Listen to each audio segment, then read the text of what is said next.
Semakin banyak zat toksik yang sudah masuk ke dalam tubuh kita, dan semakin lama pola hidup yang tidak sehat yang sudah kita jalankan selama ini, maka akan semakin lama pula lah kita bisa mengembalikan sikon, sistem imun dan stamina kita ke posisi yang seharusnya. Oh no.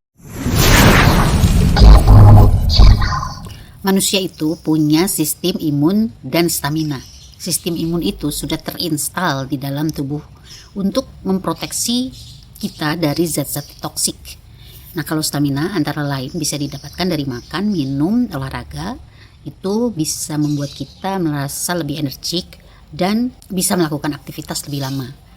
Tapi pada suatu waktu, sistem imun dan stamina kita itu bisa mengalami anjlok seiring bertambahnya usia, karena ketika kita mulai menua akan ada penurunan kemampuan dan juga penyusutan massa tulang. Lalu adanya sakit yang parah atau sedang dalam masa pemulihan, adanya penyakit, pola hidup yang tidak sehat, terlalu banyak zat toksik yang masuk ke dalam tubuh kita, dan kurangnya asupan nutrisi yang bagus, dan juga stres. Ini bisa membuat kita jadi cepat lelah, cepat pusing, sangat mudah masuk angin, kelayangan, ringkih, lemah, tidak ekspresif, tidak energik, tidak produktif, tidak dinamis, tidak mobiling. Dan sikon seperti ini harus segera disembuhkan. Jangan dibiarkan berlarut-larut. Penurunan sistem imun dan juga stamina bisa terjadi dengan cepat, bisa juga terjadi dalam waktu yang lama, bisa makan waktu bertahun-tahun. Dan kita tidak menyadarinya. Tahu-tahu kita sudah menjadi cepat lelah, cepat pusing, ringkih dan lemah, dan kerjanya setiap hari minum obat untuk menopang aktivitas kita. Solusi yang saya berikan saya sebut program kestabilan imun dan stamina, di mana di dalamnya terdapat beberapa kegiatan yang akan memperkaya tubuh kita untuk menunjang kestabilan imun dan stamina. Dan program ini dilakukan setiap hari, butuh ketekunan, kesabaran, dan konsistensi. Yang pertama adalah mengeluarkan atau mengurangi atau menghilangkan zat-zat toksik seperti kafein, rokok. Rokok itu akan membuat kita melemah. Misalnya kita sudah makan nih, lalu kita ngerokok, itu biasanya akan membuat kita cepat lapar lagi. Jadi staminanya bisa menurun karena hal itu. Alkohol, obat-obatan yang berlebihan, ataupun zat-zat yang bisa memicu penyakit-penyakit. Seperti misalnya makanan pedas yang bisa memicu penyakit lambung, atau sayur-sayuran yang bisa memicu penyakit asam urat, ataupun kebiasaan-kebiasaan yang buruk. Itu bisa kita lakukan sedikit demi sedikit, tapi terus dan berprogres. Yang kedua adalah makan di awal hari, di tengah hari, dan di akhir hari. Kita bentengi tubuh kita dengan makan. Fungsinya adalah untuk membantu kita agar kita lebih mampu untuk menghadapi segala yang terjadi di hari itu, baik itu aktivitas ataupun kejadian-kejadian, perubahan cuaca, perubahan mood, dan lain sebagainya. Tambahkan pula cemilan seperti snack yang sehat dan buah-buahan di antara waktu-waktu makan tersebut. Yang ketiga adalah asupan vitamin. Contohnya seperti B kompleks. Yang harus diperhatikan di dalam mengkonsumsi vitamin adalah bahwa respon setiap orang pada vitamin itu berbeda-beda. Ada yang biasa-biasa saja, ada yang satu butir kecil dari vitamin ini juga cukup mengguncang. Misalnya membuat adanya denyutan yang keras di jantung, atau tarikan yang keras di lambung, atau berkunang-kunang juga jantung berdebar. Nah, ini bisa disesuaikan dengan sikon masing-masing. Jenis pilihan vitamin itu banyak, misalnya B kompleks, B1, vitamin D, Sangbion, atau yang lebih baik adalah dikonsultasikan dulu kepada dokter. Yang keempat adalah kebutuhan air yang cukup. Karena cukupnya air itu bisa membantu tubuh untuk menyalurkan nutrisi juga oksigen ke seluruh penjuru tubuh dengan baik. Juga bisa memperlancar aliran darah dan menambah volume darah. Misalkan dalam satu hari kita harus minum 2 liter. Kalau misalnya patokan kita memakai gelas, itu mungkin bisa terjadi kesalahpahaman karena ukuran gelas berbeda-beda.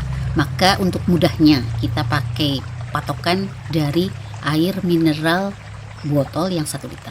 Setiap hari kita beli 2 botol atau bisa saja kita isi ulang kembali. 1 liter botol tersebut dipakai untuk setengah hari. Lalu botol yang kedua dipakai untuk sisa setengah harinya. Yang kelima adalah perhatikan lemak tubuh. Jangan sampai berlebihan. Patokannya adalah ketika ukuran lingkaran pinggang kita bertambah, maka sudah harus mulai distabilkan. Karena lemak yang berlebih selain ditimbun di perut, pantat, dan paha, juga akan menjadi kolesterol dalam darah. Itu bisa menyumbat pembuluh darah, bisa mengakibatkan seringnya pusing, ketidakstabilan tensi, juga jantung dan stroke.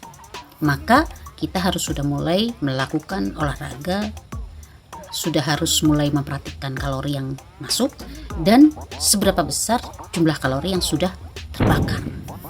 Lalu perhatikan keseimbangan pergerakan kita atau aktivitas kita. Jadi ketika kita sedang melakukan pergerakan yang aktif, maka imbangi dengan istirahat.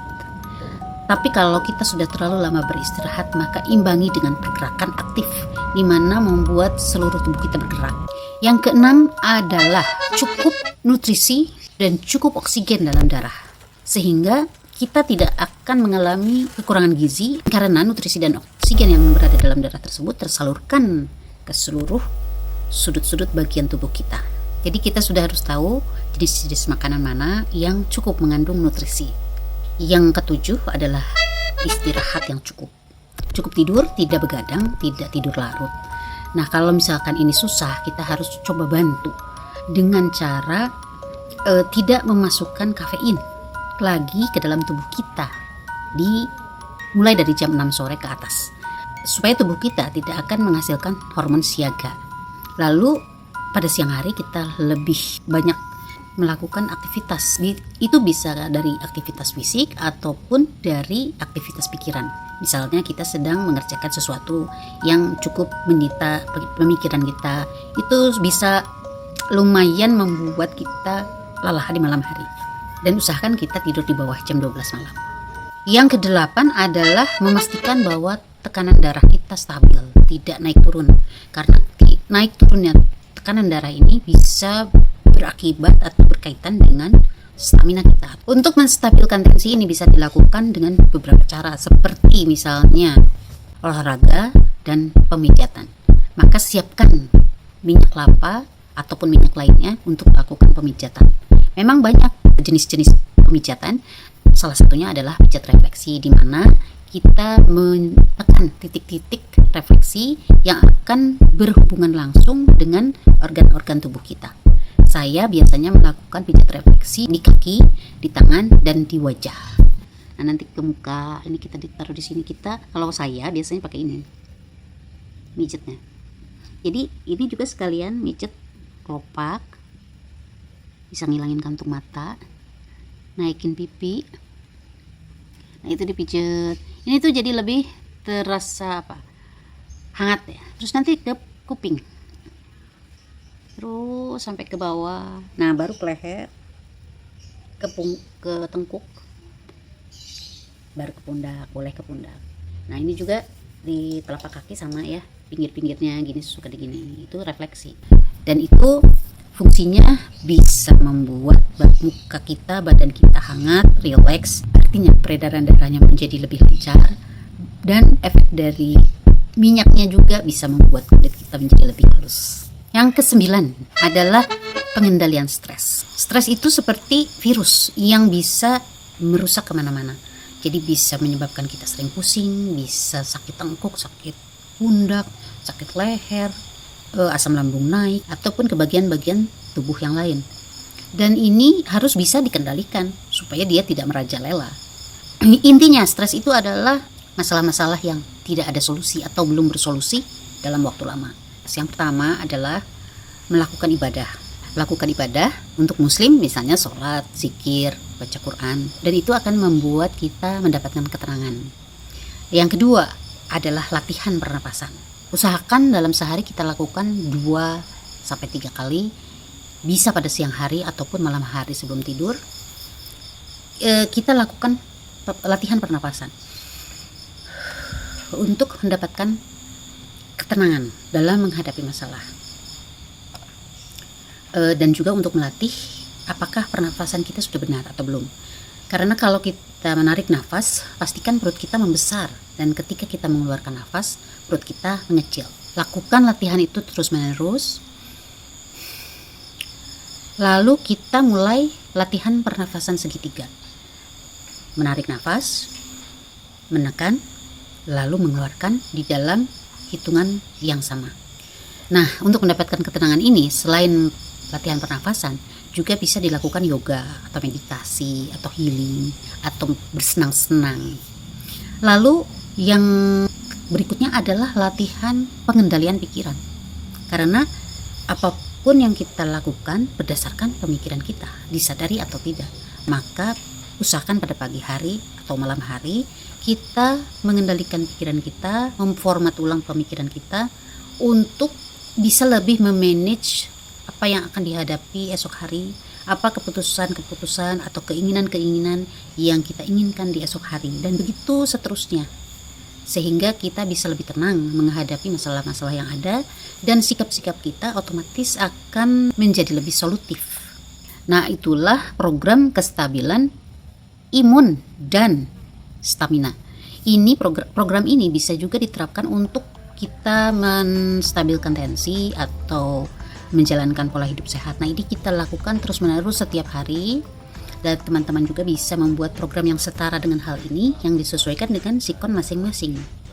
Nah, program ini juga harus kita uji dengan melakukan aktivitas. Misalnya kita dalam sehari melakukan beberapa aktivitas. Apakah program ini menunjang ke arah situ? Kalau misalkan belum, berarti kita harus lebih menambah porsi. Nah, nanti diuji lagi. Setelah sekian hari berjalan, apakah untuk menjalankan beberapa aktivitas, stamina kita sudah cukup untuk melakukannya. Nah, di program ini mungkin akan mengalami beberapa kendala, seperti misalnya lupa untuk minum vitamin atau melakukan pemijatan. Jadi alat-alat yang berkaitan dengan program tersebut kita taruh di dalam satu meja, sehingga itu akan lebih memudahkan kita mengingat apa yang harus kita lakukan. Lalu mungkin nanti akan ada penurunan. Kita mulai malas. Awal-awalnya pasti kita semangat karena kita memang butuh dan perlu untuk memperbaiki sikon kita. Tapi kalau keadaan kita sudah mulai membaik, biasanya suka mulai ada lengah. Seperti udah mulai malas makan ataupun lupa minum vitamin. Nah, itu jadi harus lebih diteguhkan lagi niatnya. Kepo Channel.